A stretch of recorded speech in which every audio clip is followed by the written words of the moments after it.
Okay, so on example 4, I think we started off on, we need to finish 4a. So the way that we multiply imaginary numbers, Elijah, so this is like 3 times 4i, right? Yes. Now technically, 3 is a real number, and 4i is an imaginary number. So we multiply imaginary numbers basically like we do with variables. Like 2 times x would be what? 2x. 2x times 3x would be what? 6x. Yeah, so what would 3 times 4x be? 12. Yeah, it's just 12, but it's imaginary. So what happens when you multiply a real number times an imaginary number? It becomes imaginary, yeah. B, what would that be? It would be negative 28 imaginary. Good, negative 28i, that's it. So you can kind of see the way we do operations with imaginary numbers is very similar to the way that we just work with variables. So what would 6i times 3i be? It'd be 18i squared. But anytime you have an exponent of I, you have to simplify it with the cycle of I. So really, this is 18 times I squared. That's what I mean. 18i squared means 18 times I squared. But what is I squared in our cycle of I? So your answer is really just negative 18. So for the people watching the video, I'll write the cycle of I up here. I equals I squared equals negative 1. I cubed equals negative I, and I to the 4th equals 1. So I squared obviously was negative 1, which we get a result of negative 18. So then what would the letter D be based on our properties of exponents that we've done, which will be on your test? Elijah? Negative 8. 8i squared is 8i times 8i. Oh, sorry, 64. So don't forget to square, the 8. 64 Negative. I squared, Yeah, which is negative 64, yeah. So, bonus question here. 2 plus I quantity squared. So, first of all, 2 plus I squared is 2 plus I times 2 plus I. Now, 2 things times 2 things, just like if they were x's, like a binomial times a binomial, what do we have to do? We have to FOIL. First, outer, inner, last. So what is the first number times the first number? 4. The outside would be 2 times I, would be 2i. I stands for the inside numbers, so I times 2, which is just 2i. And then the last 2 numbers would be I times I. It is positive, so plus I squared.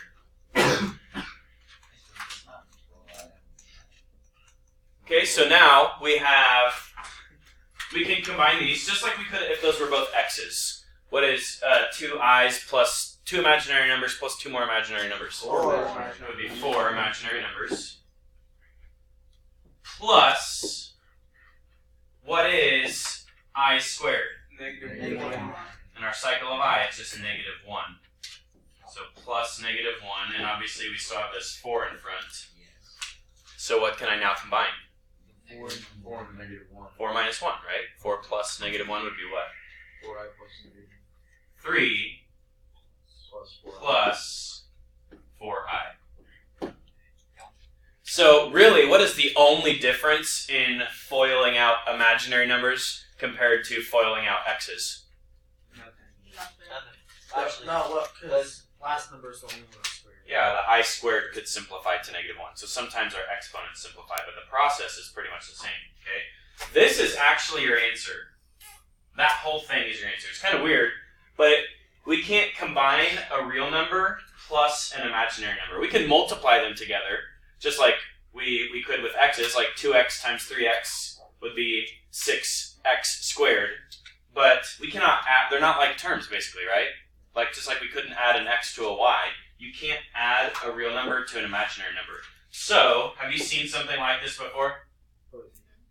Yes. Think about the mode in your calculator. Oh, A plus BI. A plus BI. Whoa. That is the form that we write. This is called a complex number. Why do you think it's called a complex number? His numbers. It's hard. It's not that hard. That wasn't that hard. It's a mixture of real and imaginary numbers. So we always write the real part first and the imaginary part second. So this is called a complex number because it has both types of numbers in it, real and imaginary.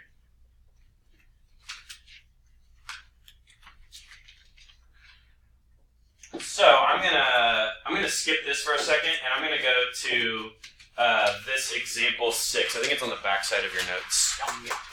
Sir. Because this makes more sense to look at right now. So complex numbers are written in the form A plus BI. That's what we just talked about, where A is the real number, and then obviously BI is the imaginary number. Okay? So if we wanted to write this as an imaginary number, 7 would be the real part, plus BI would be 0 i's. So if the imaginary part is 0, what is that really telling you? It's just a real number, right? Technically, we can write real numbers as complex. They're just 0 i's. And then kind of vice versa here? How do you guys say it? Vice versa? Is there an A on the end? I say vice versa. Vice? It's vice. Vice versa. VIS. This would be 0 plus 3 i's. So basically this is saying there's no real part, there's only an imaginary part. So this is just basically a straight up imaginary number. Now if you have both parts, we keep them separate, we call it a complex number. So this would just be -2 is the real part, plus B is for I. And that would just be your answer on the test. You can't combine those. Yeah, Connor? If it was multiple, you'd be able to combine them, right? Correct, and we did that just a second ago. So if we multiplied a real number times an imaginary number, we can combine those, but it does become imaginary. It's kind of like a positive times a negative. The negative overrides the positive, right? It's like the primary gene, or what do they say in science? So like if two genes, the dominant, that's the word I was thinking of, the dominant gene. So imaginary is dominant. So if you multiply a real number times an imaginary, it becomes what? Imaginary. Just like a positive times a negative would be negative, right? So now let's flip, now that we talked about that, let's flip back to 5A. And yeah, we basically did that. In fact, B was your bell work, right? The warm-up. Yeah. But and we did these over on the side. What would the square root of -16 be? 4i. So for those of you watching the video, we on our warm-up today, we split this apart into here. And we talked about how the square root of -1 is I. So really, this is I times, what's the square root of 16? 4. And we just call that 4i. Just like x times 4 would be 4x. Okay? And then B was literally on our warm-up. It was the exact same one. So we could kind of take the negative out, like so. So really, it's just I times the square root of 20. And then just like we did in our hallway trail, 20 broke apart into the perfect square of 4 and 5, which becomes 2i squared root of 5. So the only difference is there's a negative underneath, so there's an I out front. Now this one is new, 5C. What is the square root of -16? We just did it on A. 4i, right? Times, that would be 5i. 20i squared. Now, -20. we talked about how a real number times an imaginary number becomes what? Imaginary. But what happens when you multiply an imaginary times an imaginary? Well, we would get 20i squared, It's It -1. becomes but I squared in our cycle of I is -1. So what's our answer? It's real. Wait, so when you multiply two imaginary numbers, It becomes real. It's almost exactly like negatives. What's a negative times a negative? positive. Positive. So So just, real number now. are we really use this one? That's- yep, if you have your little purple chart, you can use that on the test. That's See, imaginary numbers are kind of cool, sort of. Okay, now go to your I almost said go to your computer. Go to your handheld computing device, Oh, yes. aka your calculator, and type this in. So we practice this. You do need to make sure your mode. A plus bi, basically, now that you've seen that, that's a complex number. It allows your calculator to do imaginary numbers. So if we had the square root of negative 16, now make sure you hit the arrow to stop the sign and then multiply that times the square root of negative 25. It's a real number. It's negative 20. Yeah. So everyone go to example 9 now. I know we're kind of jumping around on our notes. Now, this is a complex number plus a complex number, okay? It's really easy. Basically, we do it the same way we would add two polynomials together. So we would add the x's together and we would add the constants together. So same thing here. We're going to add our real parts, which comes out to 7. Because we're just adding. We're just combining like terms, right? Adding, you just combine them together. And then we would have our negative 4, so make sure you do look at the sign in front of it. That's a negative 4i plus, because we're adding, 3i would be how many imaginary numbers? Yeah, just negative 1i or just negative I. And that's your complex answer. Or IQ. Okay, number 10. We're subtracting. So what is real minus real? Real. Negative 2. But now when we do the imaginary parts, you have to do imaginary, and then don't forget to subtract. That's the whole point of this, is we're subtracting the number negative 4i. So negative 2 i's minus negative 4 i's would be plus 2 i's. Now, just like we did, so this could actually go in your calculator. So if you typed in number 10 into your calculator, parentheses 3 minus 2i is above the decimal, minus parentheses 5 minus 4i. You could definitely type that in and check and see if you got it right. Your calculator can do that if it's in the correct mode. Negative 2 plus 2i, right? And honestly, there really wasn't much work to show. So on a test, yeah, please type that in and see if you did it right. Okay. Now on number 11, there's definitely some work to show. You'll see that in a second. So if you just type it in and write the answer down, that's pretty much good as wrong. Okay. I'm not going to accept something that you just threw into your calculator and slapped on your test. Okay.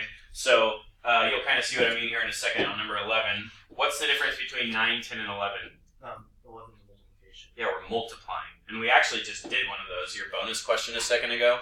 So let's FOIL this out. So 1 times 7, 7.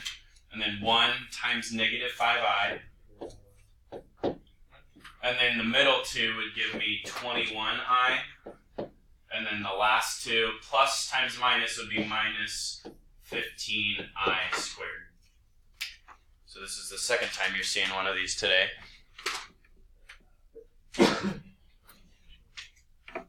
And then the i's in the middle, what would they combine to?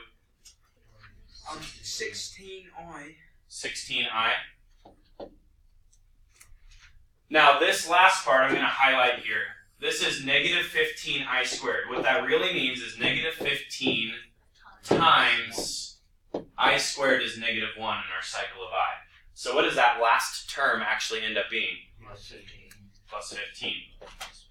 Now that it's a real number, we can combine that with the 7 in front. So what's our final answer then? 16i plus 20. Now remember, we write the real number first, which is kind of weird. I know we're used to like writing the x first. If it's like a polynomial, we would do the x, but it's actually backwards because we want the real number first and then the imaginary number. And that's it. That's your complex answer. So can you see how there was actually some work to show there? Yep. Yeah. I need to see that process. I need to see that you know that I squared is negative 1 and you can add that 15 to the 7, okay? So if you just slap that answer on your test, that's good as wrong, okay?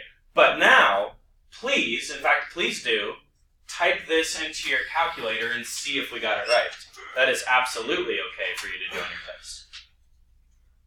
12. We're dividing now, dividing complex numbers. So 4 divided by 2i. Now, 4 over 2, that can reduce, right? How does 4 over 2 reduce? To 2 over 1. But note that the I is on the bottom, right? So think about this for a second. A few days ago, we had something like this on the bottom of our fraction. What type of number is this? Bottom and top. It's an irrational number. It's that never-ending ugly decimal, right? It's like building your house on a foundation of gravel. So if it's bad to build a house on gravel, do you think it's bad to or good to build a house on an imaginary foundation? Probably not. No, it's like, the guy building your house, like, I pretended to put in a foundation, see what happens. So that is equally as bad. So a couple classes ago, and this will be on your test, so this is good review, we might have had something that looks like this. How did we get rid of that square root of 3? You multiply it by itself. So on your test, your answer would be 2 square root of 3 over 3, right? Same thing here. And luckily, what does multiplying I by itself do? Negative. Gets rid of the I. So why wouldn't you just make it like a 4 so it's positive? So we're going to multiply it times itself. So we're rationalizing the denominator again. Really, we're making the denominator real by doing this. So if you multiply the bottom by I, you also got to multiply the top by I. So this becomes 2i on top over I squared. But the whole point of that, what is I squared? I squared is just negative 1. So what would my final, now that I is out of the denominator, what's 2i divided by negative 1? So your answer would just be negative 2i. 13. How is 13 different than 12? They're both imaginary. There's a plus sign. There's like 2 terms. There's a full complex number underneath there now, right? So when there were 2 terms that were irrational a class or 2 ago, we multiplied by the conjugate. Right? If you multiply the bottom by the conjugate, you also have to multiply the top by the conjugate.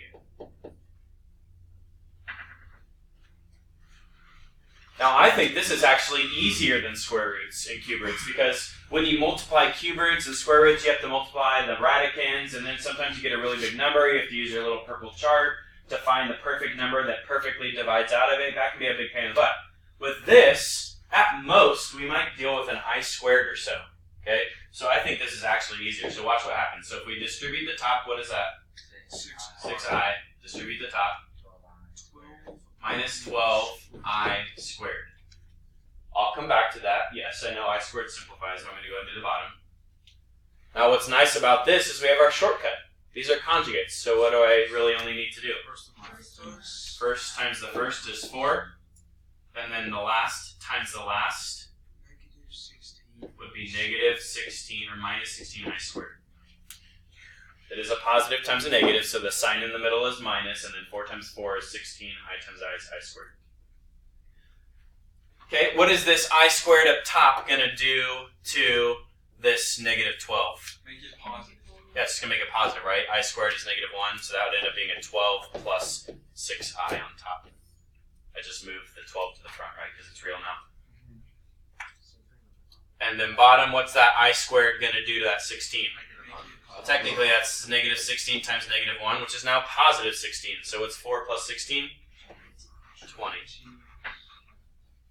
We're almost done. Hang in there. Hang in there. And just like radicals, what do you notice about all 3 parts of our fraction? They're all even, which means they all divide by 2 at the very least, and they don't do by 6 because of the 20 or 4. So the 6 doesn't divide by 4, so it is 2. So if you divide each of these by 2, you get your final answer. Wait, why do we divide? Because all 3 parts of that fraction reduced by 2. So just like we would reduce a fraction, we got to reduce all those parts by 2. All right, go ahead and do example 14 on your own. It's the last one for today. Then you're done learning new stuff. Hey, Dad. Okay. So welcome to my class. My name is Mr. Starks, and so we first step is the conjugate, right? So then the conjugate again, right? So there we go. All right. So You can write over here for it if you need to, that, Mr. okay, Starks. All right, thanks. And then we have to do the multiplication, right? To get since they're conjugates, we can follow the rule. Mm-hmm. What's the rule? That's the last. Nice. So 16, right? And then last negative I squared. Yep. So what is negative I squared? Negative It's more positive 1. Positive 1, because you got the negative in front, right? So, let me see if I can do this. Where's the eraser? Is that it? No. It's the eraser. Down to the right. Nope, right. There. Ah, here we go. Oh, okay. Okay. Alright, so, no, shoot. Okay, so we had, it would give us positive 1, right? Okay. So, which gives us a denominator of 17, because we had 16 plus 1, right? So now we're going to do the top, right? So 10 times 4 is 40. Correct? Correct me if I'm wrong, right? So, and then we've got plus 10i. And then we have I times 4, which is plus 4i. And then we have I times I, which is plus I squared. Okay, now, what do we do? Combine 10 and 4. Come on, my turn. Good job. Alright, so 10 and 4, those come together to be 14i, right? I squared becomes negative 1, right? Okay. And then then we have these two that are like terms, right? Mm-hmm. So 40 plus negative 1 equals 39. 39 39. plus the 49 that we have up here. Everyone else who got 41 over 15, I'm so lost. I don't know how you got that. I'm sorry. Good job, Mr. Starks. Thank